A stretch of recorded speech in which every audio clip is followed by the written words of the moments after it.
Hey everyone, welcome to another edition of my live tea tasting. I've got an exciting blend for you guys today. It's something that I've never done before.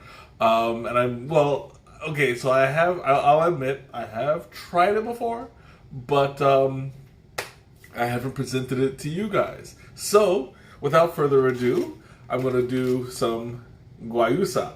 Now, Guayusa is a kind of a cousin to mate. It's grown in South America, usually in Argentina, I believe. I'm trying to remember.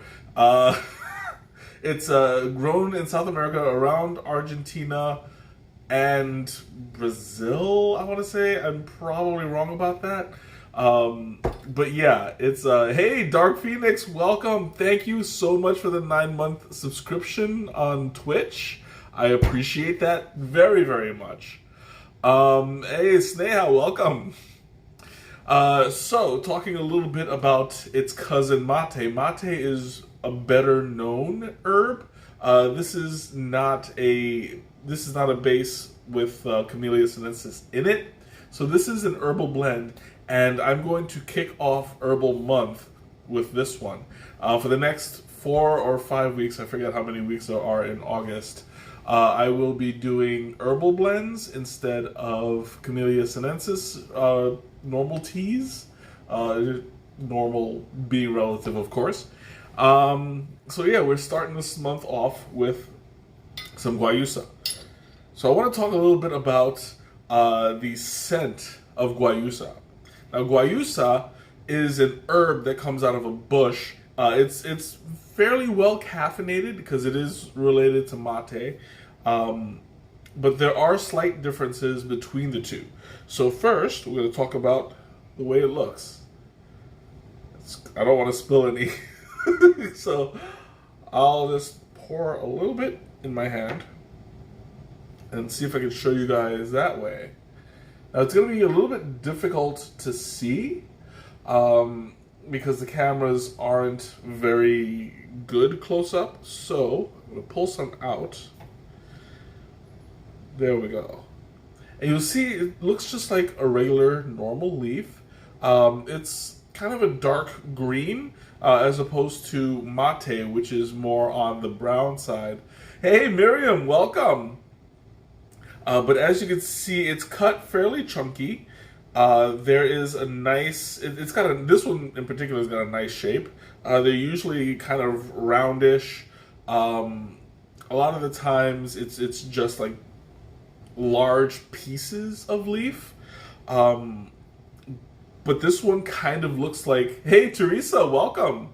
This one kind of looks like turtle food. I don't know if you've ever like had turtles growing up. We did. And it reminds me so much of turtle food.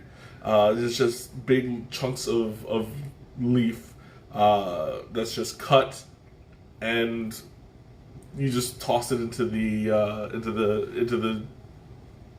tank. Oh, you know, it's kind of like fish food. That's fish flakes. You're on time, kinda. Hey, I'll take it. You're only 3 minutes late. That's fine. You get okay. But yeah, it's got kind of the shape and texture of turtle food, which is usually more green as opposed to the fish food that I've seen, the fish flakes that are like red and orange and yellow, that kind of a thing. So it kind of resembles that.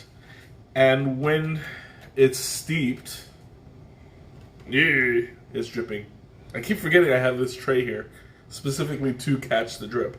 But when it's steeped, you'll notice there's not really much of a change. It kind of still looks almost exactly the same.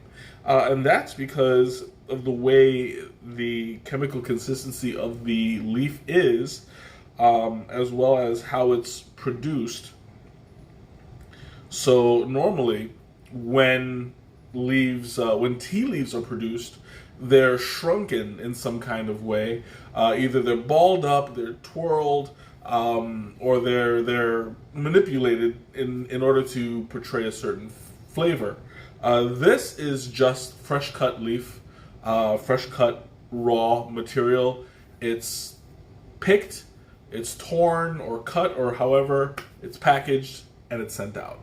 So there's not really much growth within the leaf. There's not really much change, because all it is soaking in the water, absorbing it, rehydrating it, and that's that. You know, there's not much of manipulation that goes on in this. So we'll take a look at the liquor, and you'll notice right away it's got a strange kind of greenish tint. It's like it can't make up its mind between being a green or a gold. So it has a really unusual color to it, and I kind of like it. And you can see it's really, really clear. There's no murkiness in that whatsoever. You got it. It's a boring leaf. I wouldn't call it a boring leaf. Not as I mean, at least maybe as shapes and colors are concerned. However, what really comes out, and I wish that I could show you guys in more detail, what really shows the most in here is the scent.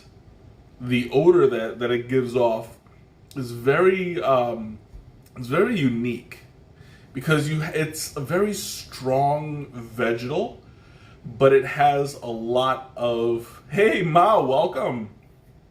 It has a lot of berry kind of tone to it. So you have the vegetal, you have the wood, and you have like the fragrance of a flourishing berry that's sweet, and kind of like, it's kind of oatish or oaty, or it smells like kind of like oats. But yeah, this is really vibrant for a. Did you just hear the description you gave about its looks? Oh no, because I changed it. You know what I mean? I know it looks kind of like just regular boring, but the liqueur is nice, but the scent is even better. Like I'm sitting here and I'm just breathing it in because it's really vibrant. And there's just something about it that makes you want to drink it, you know? And that's what I'm going to do.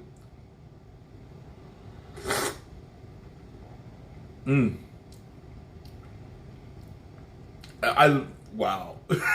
This stuff, I did have one cup before, just because, you know, it was part of my classes, but this one has such a vibrant flavor. The vegetation of it is kind of low key, but it's got a very light and airy tone to it. The mouthfeel is very light as well. And when I drink it, right off the bat, it tasted like bright orange, like my shirt. This was coincidental. I did not mean to match my tea today. And there's so many interesting flavors going on right now, because I'm getting vegetation, I'm getting hay, I'm getting oat, I'm getting kind of like a vibrant berry slash orangey kind of taste to it, and that's pretty good for a caffeinated blend. This is where it differs a lot from a mate. Mates tend to be smoky, earthy. They tend to be more on the hay side, and hay and wheat, that kind of a flavor. This one is more vibrant. This one is more on the vegetation slash berry slash citrus kind of side to it. It's really nice, very pleasant. What's the name of this tea again? It's called Guayusa, and it's South American, and it's got a very light, thin mouthfeel. It's barely there. You have to kind of look for it, but it coats the tongue very lightly, kind of like just a sheet of dew. And I mean DEW, not DOO. Okay, let's not get that. Let's not get that confused, because two different. It's two different sensations altogether, and I'm not going to tell you how I know.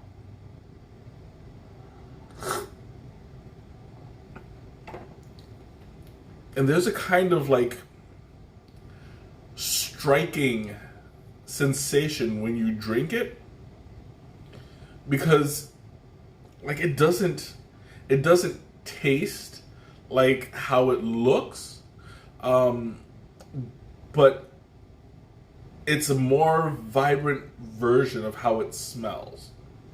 So right now my apartment smells really mellow. It's got like the how do I put this? Let me just. It smells like fresh cut oats. Fresh cut. Almost like it's ready to go on bread.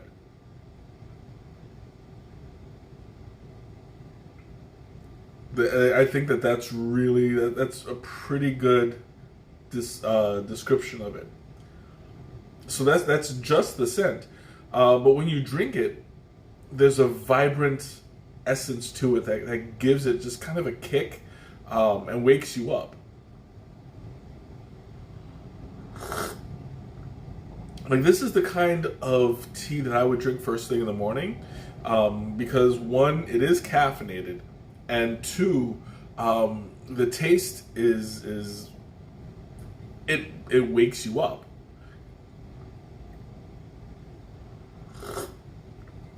Ooh, I gotta find out more of this. Like, the first time I drank it, it left a nice impression, but after a month, what was this? This tea sounds like everything I'm allergic to in the season. In the season changes. It's possible, but it's possible that you're not allergic to this particular blend. So you might be able to experience all those things and still not like die. So that would be a plus to any cup of tea. You know, if it doesn't kill you, you're good. Of course, that may not. I mean, if it's lapsang and it doesn't kill you, then you might have an issue for a while. But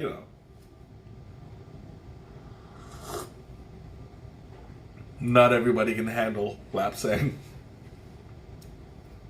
And there's a certain kind of like milky taste to it, which it's starting to cool down a little. So it's like there's a milky taste to it that's really coming out. I don't mean it in a bad way either, like those times of the year. Well, I mean, yeah, like as the seasons change, different things come up. This does not look like an herbal. Well, I mean, like, what is it exactly that you're looking for in an herbal? Because I mean, like, I know that some people have different definitions. The color, oh yeah, the color of I assume you mean the color of the liqueur, because it looks really green, but it also looks really yellow, and it kind of looks orange. I can't tell if that's because my shirt's under it. Let me just raise it a little. That orange is still there. But, I mean, it looks like a tea. It's not that, it's not that red that you usually get from, like, fruity tisanes. Or it's not like, it doesn't look like cough syrup. Some teas just look straight up red. This one, the color is really vibrant, really bright. And it's just like the taste, And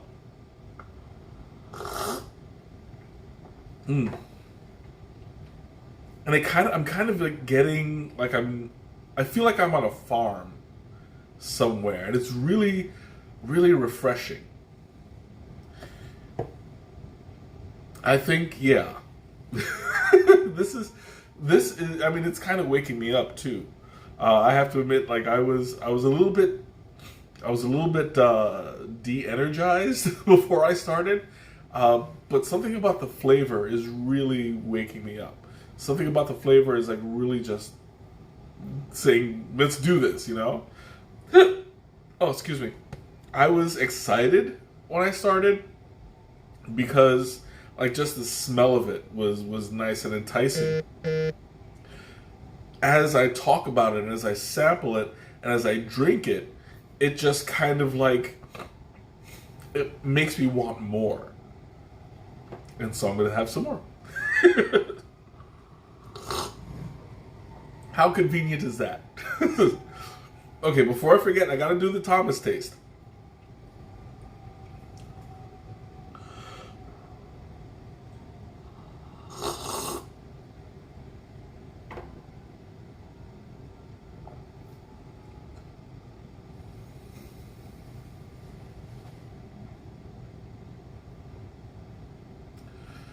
There is an interesting air as I breathe out, feeling it on my tongue, feeling it on my on my whole palate.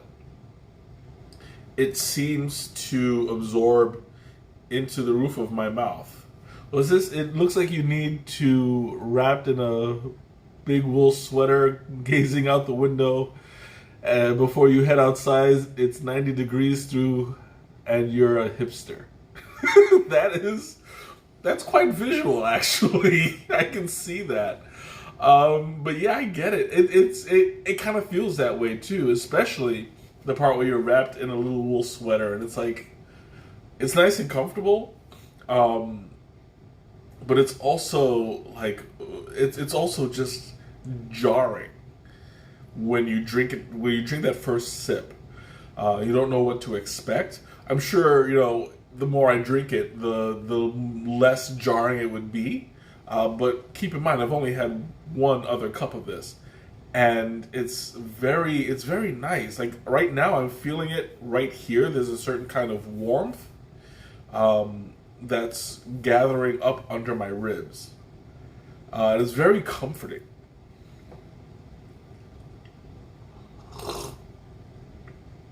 There's a kind of like, it's really hard to describe. It's kind of cottony. Like, how do I put this? It's like, it feels like there's just an air of cotton candy in your mouth that is really taking its time to dissolve. And it's really sweet that way. You know, like, I'm not talking about the sweet flavor, but I'm talking about the mouthfeel. I'm talking about the airiness of it. Like it's you can feel the air. You can feel the effect of it as it swirls. Even as I talk, I still taste it. But it's a very interesting blend.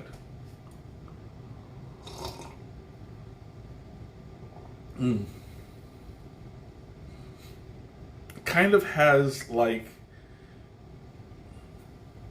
an oatmeal finish, but not like the creaminess of it, just the breath of it. Hey Joe, welcome.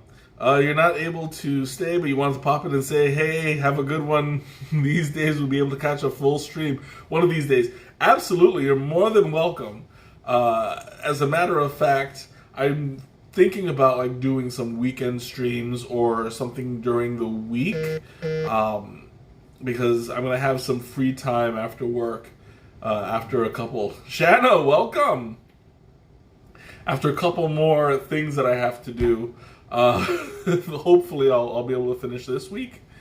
But yeah, like I would love to do a just a sit down chat stream talking to everybody, so that would be great. Oh, no worries, Shanna, take your time, don't crash on my account. We're doing Guayusa, which is a South American blend that is originated in I want to say Argentina and Brazil, but I'm not 100% sure. I completely forgot all of my studies. But this is actually like a really, really pleasant blend. It's nice and caffeinated. It keeps you alert but not jittery. And you know, like this is it's really pleasant, I have to say. Mm. Like there is like something that I just cannot describe about it. That it's like right on the tip of my tongue, literally and figuratively. That is just so distinct. And it's something that mate drinkers understand. It's in mate as well. That kind of wooden air in the taste. It's very distinct. But I'm thoroughly enjoying this. This is like it's one of those I'm gonna need a moment kind of teas.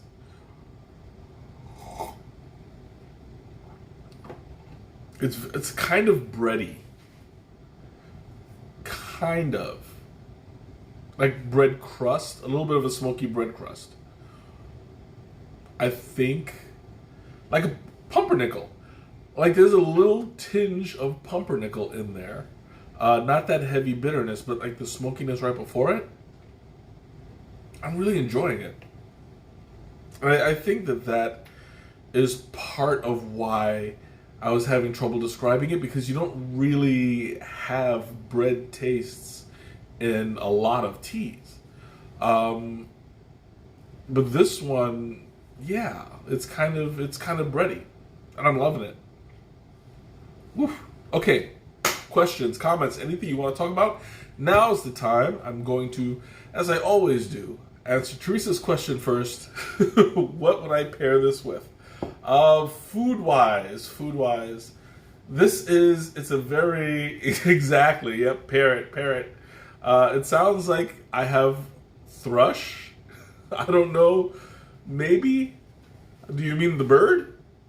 Because I don't know what a thrush tastes like. I know what chicken tastes like, and I know what turkey tastes like, unfortunately. What's thrush? Yeah, I'm assuming the bird, but you know that's just the way my mind works. Okay, what would I pair this with? I would pair this with. I mean, I don't want to take the easy way out and say like I would pair this with a sandwich. That would be too easy. Maybe with like a pizza to go with the pizza crust. Although I do think that's kind of cheating a little bit. This one's hard. What would I pair this with?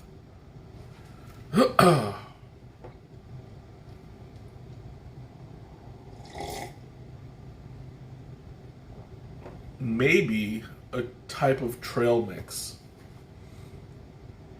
Pretzels, it depends on how salty they are. The saltiness might really like be rough on the palate. Thrust is a yeast infection in your mouth. That okay. That might work. I guess you get that from eating too much bread. No. Yeah, that does not sound very appetizing.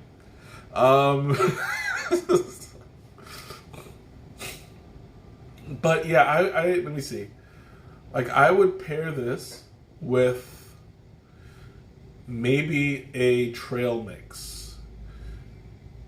Sans the raisins. I'm not a raisin fan, but if you are, great. Yeah, the saltiness might be a little bit off-putting for this, but the pretzels themselves without the salt might go pretty well. Maybe a Bavarian pretzel. Get a little bit of mustard on that. Oh yeah, you'll be good to go.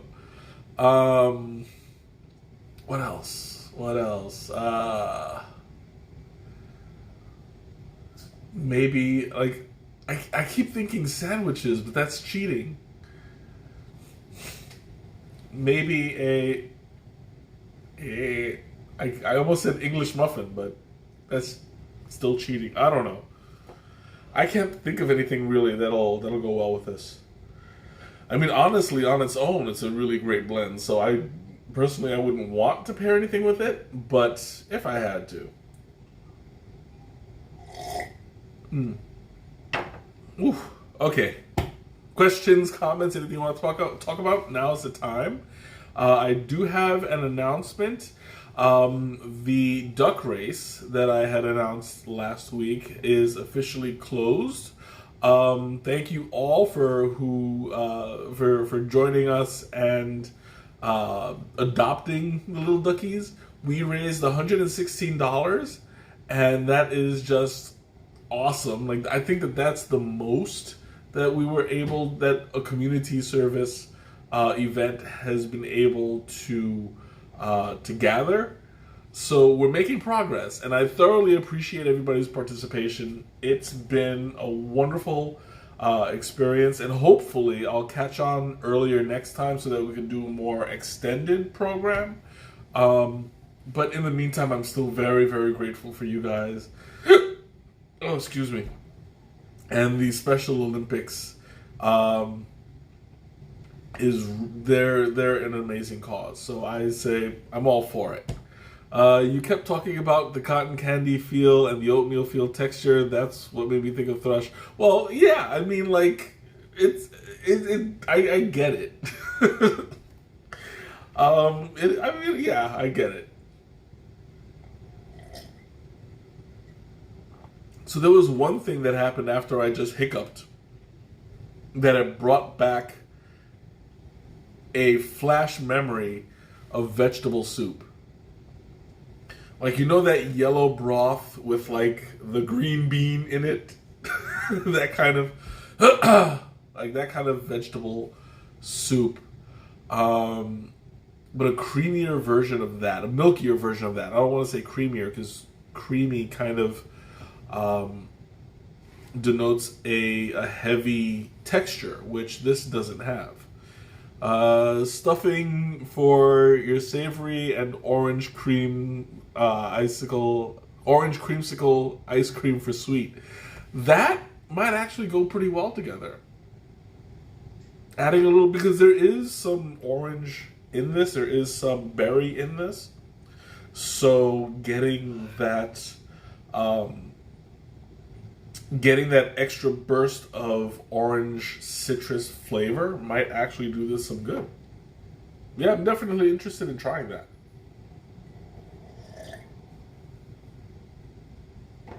Ooh. And I love how it just sits. It sits on your palate. Like right now, I feel it just laying all over my throat. All the way to about down here. And it just like lays a soft layer of flavor, and I taste it as I speak. So this is it's very pleasant that way, where it just won't. It's a flavor that won't quit. And I mean, it's really hard for me to put it any other way, because this flavor is really enduring.